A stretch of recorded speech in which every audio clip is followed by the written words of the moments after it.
speak clearly so the camera can hear you and say something like, let's see here.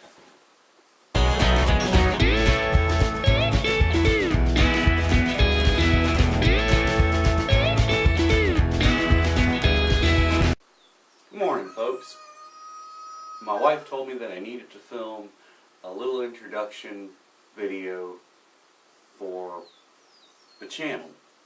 So what I thought I'd do is, I've been working on making my own knife out of an old file, and I need to put a handle on it. So I figured I'd go ahead and record this while I'm putting a handle on this knife. So welcome to the channel. Need to stop saying because that just makes you sound stupid. Alright, anyway, I've ground this out of an old file.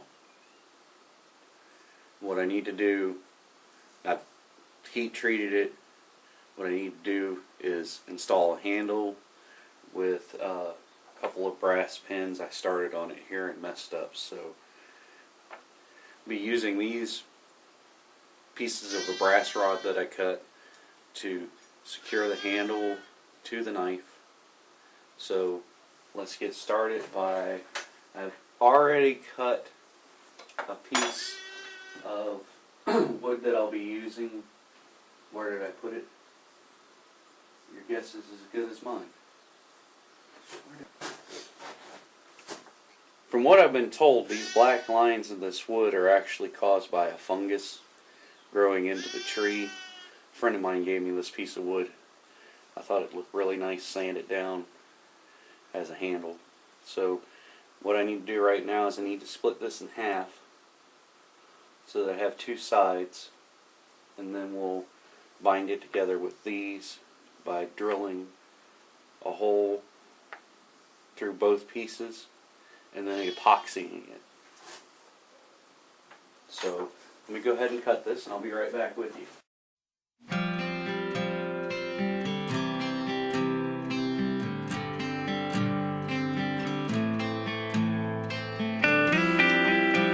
Alright, I finished cutting out the handle and I dry fitted it together.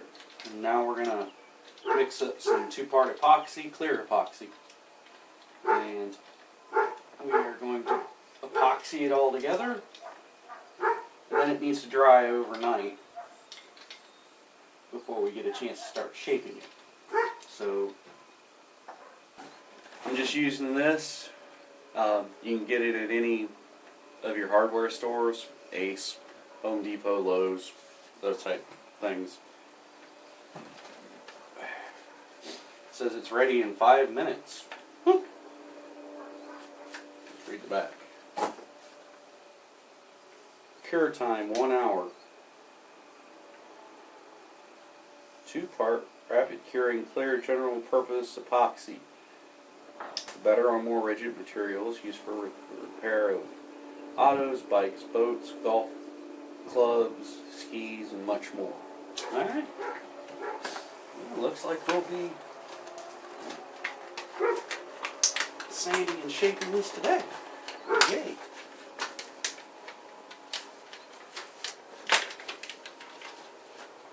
Okay. Now, what we need, we need something we can spread the epoxy with. So,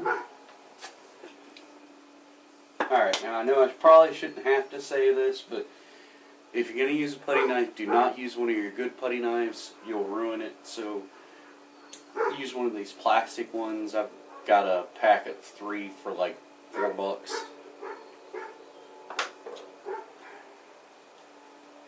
Try to squeeze out even amounts.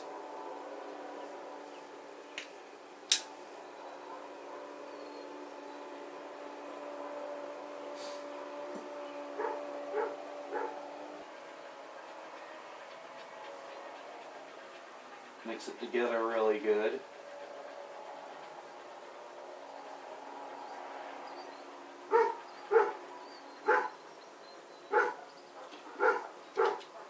remember, you only got a short window to work with it, so be ready. Unlike I am. There we go.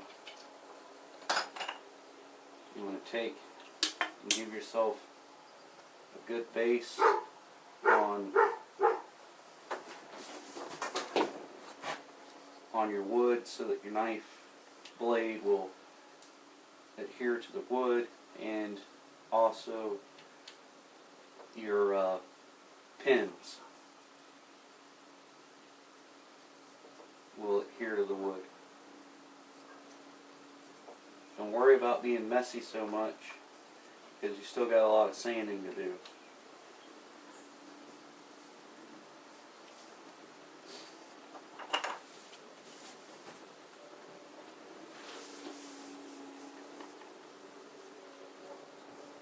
Go ahead and apply some right to the blade. That way you get good adhesion. Set that into place.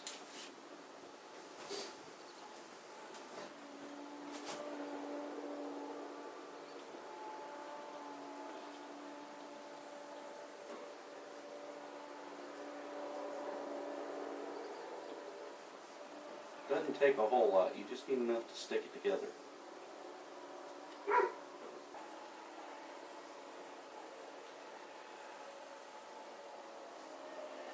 Line up your holes, stick it together.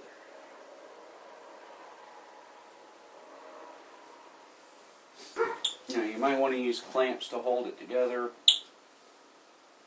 Get this old clamp to work. But if you do, you want to apply even pressure so that both sides seat. This damn thing to work.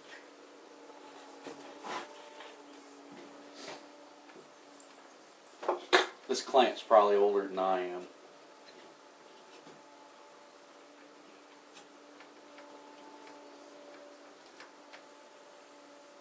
There we go. Nice even pressure,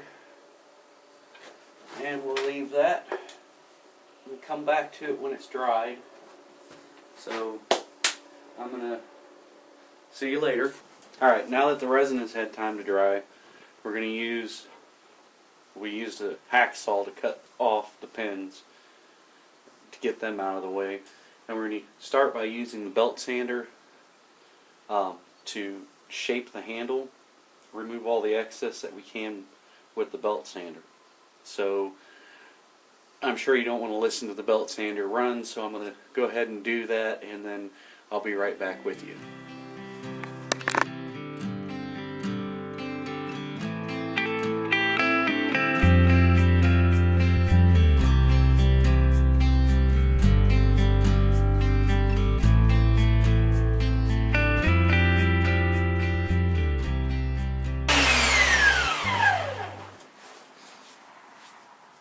Alright, once you've got it shaped on the belt sander, then you might want to switch to an orbital palm sander, or maybe start doing it by hand to get your final shape.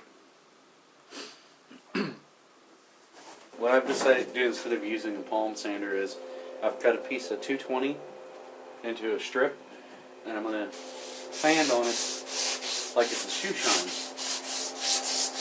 And this to help round over the edges.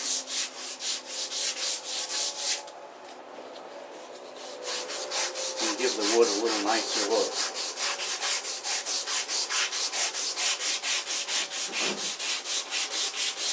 And I've also wrapped the knife blade in a cloth and put it in my vise. That way you don't mar up the finish that you put on the blade, which we'll go over that the next time that I make a knife, since I didn't film the actual making the blade part this time.